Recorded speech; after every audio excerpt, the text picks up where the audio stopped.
Hey guys, welcome to Deb's Life. So, when I use the term tech company, what pops up into your head? Apple, Microsoft, or maybe even Google perhaps? For me, it is usually Sony because it is my favorite company, period. I am a huge Sony fanboy and I am not shying away from that. You have no idea how much Sony means to me because Sony has basically made my entire life. When I was an infant, I used to listen to songs on a Sony MP3 player. When I became a kid, I started playing on my PlayStation 2 and my PlayStation Portable.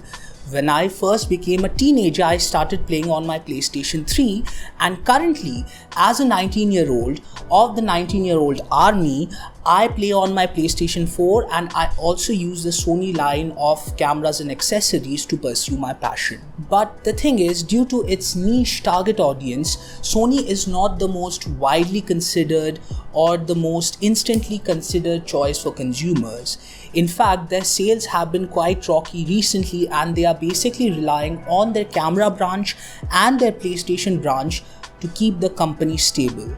But that being said, I think Sony is an immaculately great company, especially if you are a part of the target audience. And this Sony a6100 in front of me perfectly embodies that statement.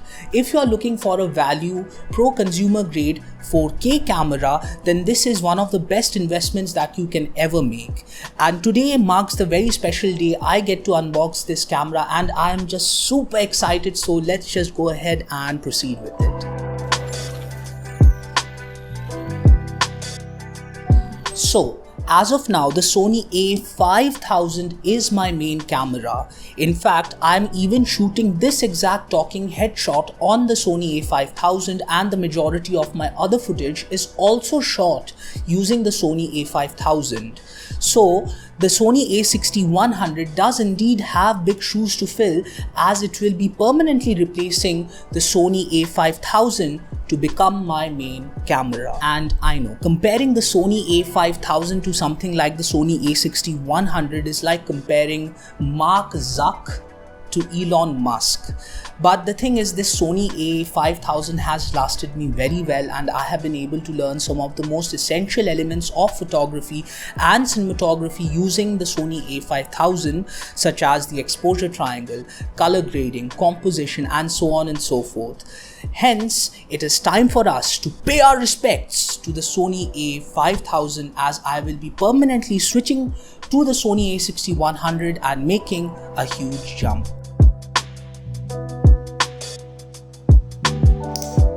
Okay then, let's slice into the box.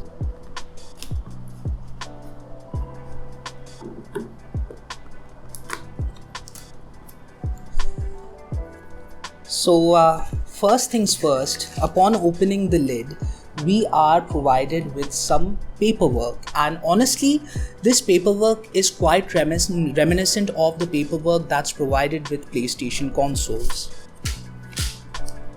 Also, we get our very own Sony SD card along with the paperwork, which is actually quite nice to see because many brands actually don't do that. Anyways, beneath this we get two compartments. One is for the actual camera itself and the other one is for the essential camera accessories such as the strap. The strap here feels really good quality. I wouldn't be concerned about this strap getting damaged anytime soon, but honestly I don't like using straps all that much, especially because they are quite difficult to detach from Sony cameras. Anyways, inside the box we also get the standard charging brick and a micro USB cable because yes, unfortunately this thing does not have USB Type-C, which is somewhat underwhelming, but at the same time it's not a deal breaker. Moving on, we also get the power adapter and Sony's NPFW50 battery, and we also get the eyepiece cup for the 1.44 million dot viewfinder. And lastly, we get to my favorite part, unveiling the camera body itself.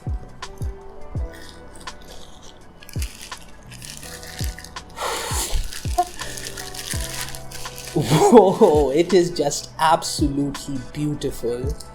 Look at that. And honestly, the build too feels quite premium.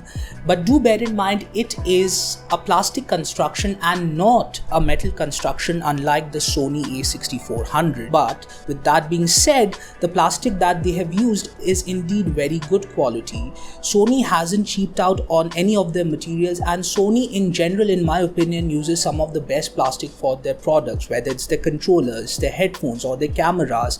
The plastic that they use is indeed very good feeling, especially when you compare it with other manufacturers. And not to mention, this camera has this amazing flip-up screen that allows you to monitor your shots. You see, for many consumers, including me, the flip-up screen is a very essential camera component, and I am so happy that they brought back the flip-up screen after introducing that janky tilt-up mechanism with the Sony a6000. You see, my current Sony a5000 already has a flip-up screen, so if this Sony a6100 did not have a flip-up screen, then it would be highly disappointing for me. But luckily, it does. And of course, along with being able to monitor your shots using the flip-up screen, you're also able to monitor your shots using this 1.44 million dot viewfinder, which is just absolutely incredible. You see, the Sony a6100 is obviously a mirrorless camera, which means this viewfinder is obviously an electronic viewfinder and not an optical viewfinder, meaning it does not have a physical prism inside the body. But I actually consider that to be a positive, because firstly, generally these days the best value sensors are available in mirrorless bodies. Secondly, since there is no physical prism inside the body, it allows the design to be a lot less bulky and a lot more comfortable. And lastly, since it is an electronic viewfinder and not an optical viewfinder, the output of the display actually matches the output of the sensor, which is just not the case with an optical viewfinder. Anyways, moving on, right beside the EVF, we can actually find the cold shoe mount, which will be really useful for mounting third-party accessories such as lights, monitors, microphones, you name it. And right beside the cold shoe mount, you can actually see the 4K symbol on the camera body, because yes, this is indeed a very versatile 4K capable camera. In fact, this sensor that you see right here is a 24 megapixel APS-C CMOS sensor with a 1.5x crop factor.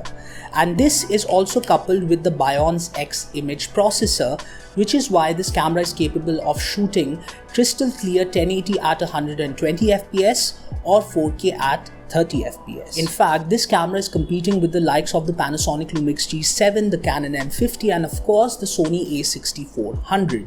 But I decided to go with this camera because it fits my particular demands. I decided to go with this camera over something like the Canon M50 because even though the Canon has superior color science, this camera has a sharper output and it can also shoot at higher frame rates.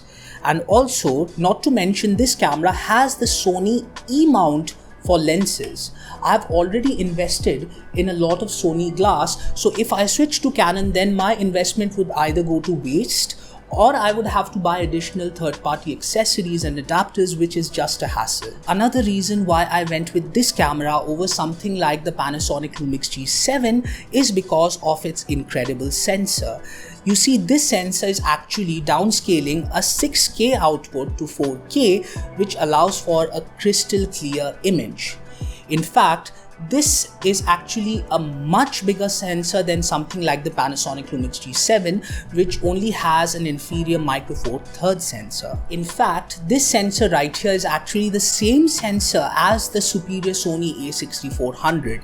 Actually, in a lot of ways, the Sony a6100 is exactly like the superior Sony a6400. To put it briefly, the only primary difference would be that the Sony a6100 is missing the metal construction, and it is also missing some picture profiles such as S-Log, which would be really useful if you were color grading, but honestly I don't see such a small difference justifying the huge price cap. Anyways, moving on, right beside the sensor we have this chunky camera grip, and in my observation this grip is a lot more protruded than my current Sony a5000's grip, which makes it a lot more comfortable in my opinion. And right beside the grip, we get the standard on and off switch, the shutter button, the customizable button, the control dial, the modes dial for switching between manual exposure, shutter priority, aperture priority, and so on and so forth. And we get our recording button, which is located right here. And honestly, the buttons do feel quite tactile and clicky.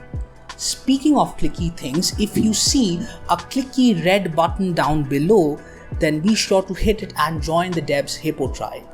Become a Hippo. Anyways, what else do we get? We get this really nice pop-up flash mechanism, which feels really good, but honestly, I wouldn't recommend you using it. Instead, I would recommend you to invest in proper external lighting, but it's good to see that Sony has at least provided us the option for it. Below that, we also get the standard tripod mount, and we also get the battery door, which has the slot for the SD card. And honestly, I am not a very big fan of this SD card slot placement.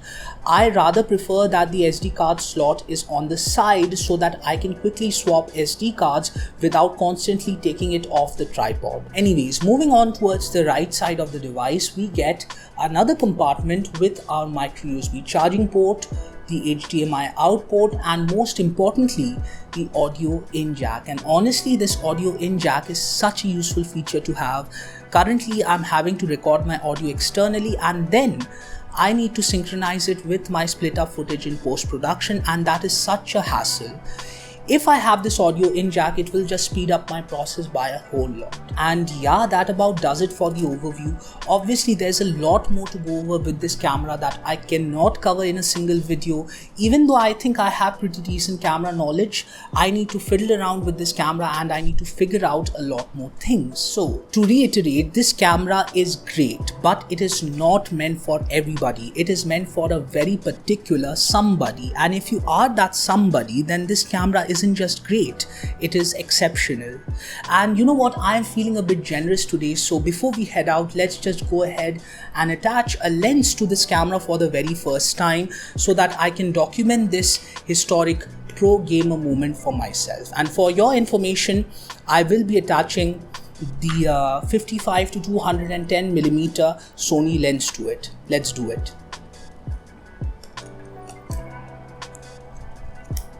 Oh, that's the sound.